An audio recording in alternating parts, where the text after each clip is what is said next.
pauses and she says, "Paris, you're never gonna believe it. Dundee's getting another C&A. S screams and S says, "Mind when we used to go to the clock house on Saturdays and knock hats and bangles and would get our scale clays? Child Bennett thought it was a fortune by the end of the holidays. Well, my girls was awfully snobby and you didn't get bright pink ankle socks.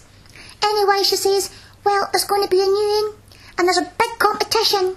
Kind of like the X Factor, but it's for shops. Mum will go down and see it." So we goes down, and there was all these old boys with cord jackets and wee specs and their ass stroking their beards. And I says, "They boys didn't look like man at C&A. Well, maybe we'll better bunders there," and we starts giggling. So we has a wee look at all the model hinnies and I says, "Wa'd want to bear their clays for there? They're all like spaceships or something. I'm kind of afraid of them." And Nicky says, "Oh, they'll just sell clays for spacemen," and we starts giggling, and it starts whacking about, kind of like some new Doctor Who. So the woman comes over and tells what a shush, and I says, "How? Me and Nicky'll go to C&A more than any of the old jibbos."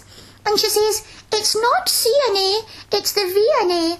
It's a museum." And I says, "Have we not just got a new museum at Don McManus place? Kind of in with a big fish skeleton?" I was scared of that and all. We're needing a C&A more than another museum.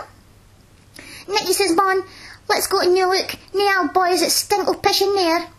And when she gets outside, she goes into her bag and brings out any of these spaceships and sticks it on her napper.